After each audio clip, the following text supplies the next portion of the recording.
Whew, what a finish. I love that. Two dirt guys side by side sliding through the sand in Las Vegas. One of them is locked into the championship 4, the other is below the cut line.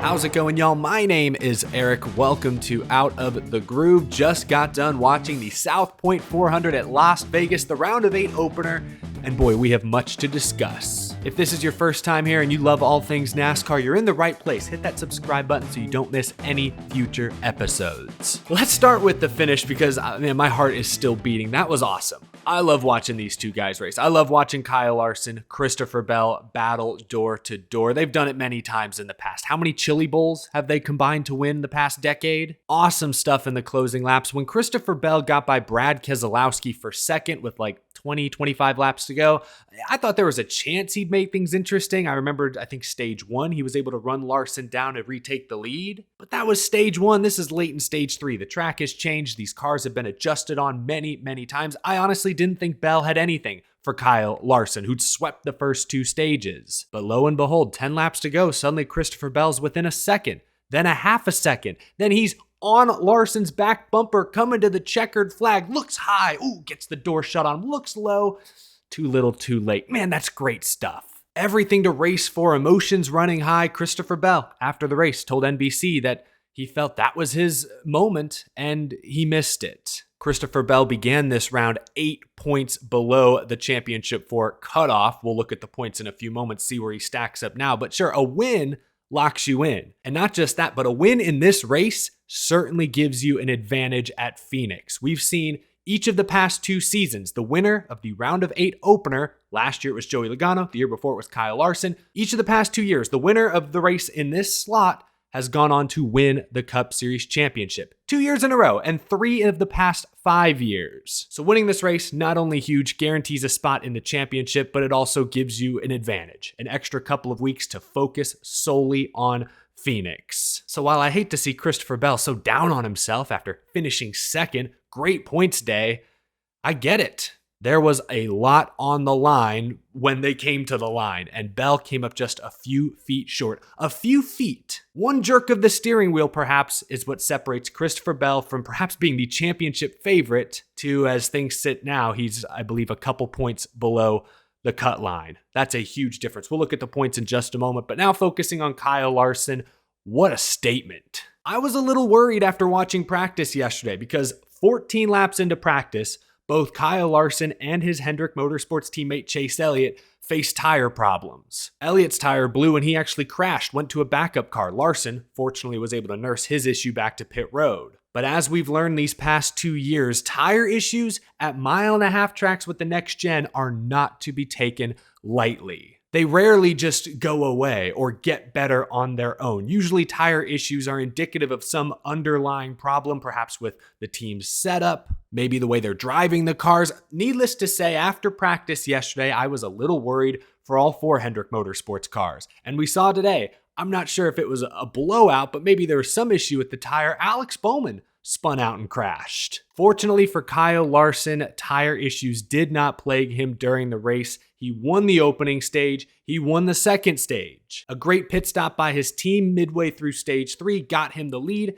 He never looked back. Maybe he should have looked back because in those closing laps, Bell was charging and Larson seemed reluctant to change his line even a little bit. He changed his line on the final lap in 3 and 4, moved up to that middle, partially because there was a lap car on the inside, but also partially because he was finally feeling the need to play defense. But boy, as Bell was closing, Larson stayed glued to that inside lane more or less, almost cost him, but he held on. Great racing down the stretch, just so much fun. And congrats to Kyle Larson. First driver to lock into the championship 4, did so in quintessential Kyle Larson fashion. A few scares, like when he almost wiped out midway through this race. Great save, only lost a couple of positions on track. Relied on his great team, again, to get him the lead late, and then used his skill and talent to survive a thrilling finish. Quintessential Kyle Larson. Boy, he is fun to watch. I'll give him that. Before we talk about the rest of the playoff drivers, I want to look at the top finishers real quick, highlight some non-playoff drivers or drivers who were recently eliminated who had standout performances today.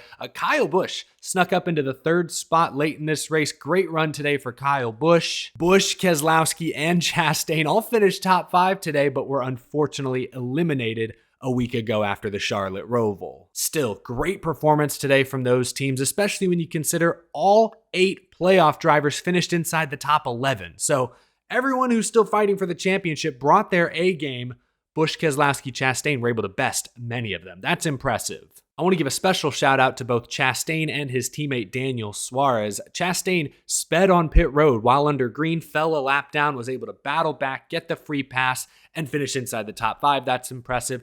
Daniel Suarez, meanwhile, had to start dead last, deep in the field, got lapped early on, but stuck with it, comes home with a 15th place finish. A pretty impressive recovery by both Trackhouse drivers today. I also want to mention Chase Elliott. He's not in the drivers' playoffs, but the 9 car is actually in the owners' playoffs still. After wrecking in practice, again, that tire issue, they went to a backup, and that backup car was never right. Chase Elliott started at the rear of the field, and I'm not sure he ever cracked the top 20. He got hit with the restart violation late. NASCAR this weekend was cracking down on restart games, hanging back deep in the field. Allmendinger got slapped with a penalty earlier in the race, last week's winner. So that really hurt Chase Elliott. He finished 32nd today. Ooh. But their weekend went south the moment the primary car, unfortunately, got crashed. But now let's talk about the playoff drivers. You saw where they finished. Let's take a look at how the points stack up. 2 races to go in the round of 8. Next weekend, they'll be at Homestead Miami Speedway. The week after that, short track Martinsville. But here are the points. Larson, the only driver locked in. Bell, despite collecting 17 stage points and finishing 2nd, still finds himself on the wrong end. That's how tight these standings are. That's how competitive these playoffs are. But now I've got to bring the mood down a bit. Christopher Bell was -8 coming into this race. So to come out -2 means he actually gained on the day. Martin Truex Jr. was +15 points. His cushion is down to 2 points. 2 points. And for no good reason. These playoffs have been a struggle for Martin Truex Jr. That's no secret. 0 top 15 finishes the past 6 weeks. But today, finally, things were looking up. Truex qualified inside the top 5, his best start since Kansas. He ran top 5 the whole opening stage, finished 5th, got 6 stage points. Great! Finally, you've got some decent momentum to go along with that 15-point cushion you had coming in. So what does his crew chief, James Small, do? He's got to be a contrarian. Everybody pits for tires at the end of stage 1 except Martin Truex Jr. He's the only driver to stay out. I'll give James Small this. Clean air is king. I get it. But Las Vegas is a multi-groove track. We're not talking about Kansas where you can plant that thing up against the wall and no one can pass you. We'd also just seen the importance of tires midway through stage 1 when Truex and Bell stayed out long, only about 6 laps longer, and got eaten alive on the stopwatch. Truex stays out on 10-lap-old tires and plummets. He held the lead for a few laps, but the moment one guy got past him and he was in dirty air, he just went backwards. Before long, Truex was 16th place. He'd lost all that track position that they'd earned. I know hindsight is 20/20, but if he just pits and takes 4 tires like everybody else, he probably comes out 5th. He'd already proven to have a top 5, top 6 car at this point. He probably stays there. I don't know why they felt the need to gamble this early on. What was there to gain? It just felt like such an unnecessary risk. The moment you get stuck back there, 15th to 20th place, you're in the hornet's nest. It's hard to go forward. It's easy to get taken advantage of on restarts. And Truex historically has never been the most aggressive restarter. You took the fish out of the water. I don't understand the strategy call. Truex recovered. Got a long run late in stage 3, drove all the way back up to 9th. A very solid, respectable finish. But they missed out on any stage points in stage 2 and failed to finish inside the top 5 with what I believe was a top 5 car. And so much emotion over the radio. Truex, I knew I shouldn't have listened to you. James Small, I guess we don't know what we're doing over here. Come on. I get it. That's just how Martin and James communicate with each other. They like to spar over the radio. It's normal. Sure, okay. Compare that to who just won. Kyle Larson and Cliff Daniels, it's all business. It's straightforward. You don't get emotional outbursts over the number 5 radio. I get it, everyone's different, but the 19 radio just makes me cringe sometimes. Maybe it's because I'm a Matt Kenseth fan and he rarely argued with his crew chiefs. When it did, it made me uncomfortable. When I hear Truex, James Small, back in the day, even when Jimmy and Chad would go at it, I just don't like it. It works for some people. Maybe it doesn't work for me. That's a personal thing. I'll get over it. The point is, Martin Truex Jr. had a car capable of potentially extending his points lead today. Instead, they lost 13 points to the cut line. Story of Truex's playoffs. When something doesn't happen to them, they make sure they do it to themselves. Inexcusable. Chris Buescher, 23 points back, and he didn't have a bad day. He just didn't have a great day. And unfortunately, in the round of 8, if you want to move on, you need to have great days. He came back to finish 11th, but he was the only playoff driver to not earn a single stage point. It was hard to keep up with everything the 17 team did. It seemed like they had some slow pit stops, maybe a bad restart, like at the end of stage 2, cost them any shot at stage points there. I'd have to go back and rewatch this whole race and solely focus on that Travel America number 17 Ford, but for whatever reason, they just never consistently had the same speed that the other playoff drivers did. So tough opening race for Chris Buescher. And Ryan Blaney, man, he's minus 17 and he had a solid day, earned some stage points, finishes 6th. But when you're minus 10 coming in like Blaney was, you got to be special. More than likely, you've got to win one of these 3 races. And Blaney was good today. Honestly, as good or better than I thought he'd be today. It just still wasn't enough. You got to be so good to get out of this round. I could say many of the same things about Tyler Reddick. Earned 9 stage points, finished 8th. That's not bad, but Larson had way more stage points than him. Hamlin had more stage points than him. Bell had way more stage points than him. Byron finished better than him. Again, good, unfortunately, is not good enough to make it out of this round if you entered at a points deficit the way Reddick did. Then there's Bell, -2, already talked about him. Truex, Hamlin, hanging by a thread, +2. I thought Denny Hamlin would have more for us today, honestly. Earned 11 stage points, but finished 10th. I thought that was a top 5 car, and he kind of faded towards the end. I'm not sure what went wrong, if they lost the handle or if everybody else just got better, but a good day for Hamlin. He entered this round +11. He can have a good day and get away with it, but from here on out, he's got to be great. All these guys in and around the cut line have to be great from here on out to even have a chance. Even Byron, the winningest driver in Cup this year, he's only +9. He can have a good race, but he can't have a bad race. Even he doesn't get a mulligan at this point. The round of 8 is elite. You've got to be elite to get out of it. Points are tight. Points are really, really tight here with just 2 races to go. Again, a lot of weight on that final restart, that final cycle of pit stops when Christopher Bell maybe spun the tires a bit getting out of his box. Larson's team got out first.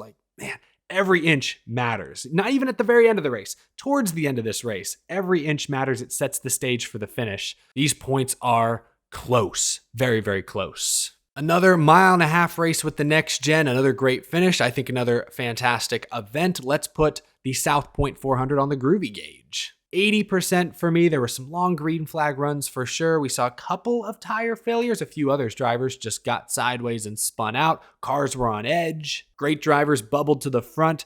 Classic showdown between Kyle Larson and Christopher Bell. I think we'll say that many times over the next decade or so. I love that this track truly has 3 different grooves. So while dirty air clearly affects these cars, they have options to change their line, to get out from behind their competitors. There was a point in this race where I forget who he was trying to pass, but Ross Chastain got right up to someone, looked like he could easily have turned low to pass them on the inside, but I guess he didn't trust his car, so he stayed high, got in their dirty air, fell way back.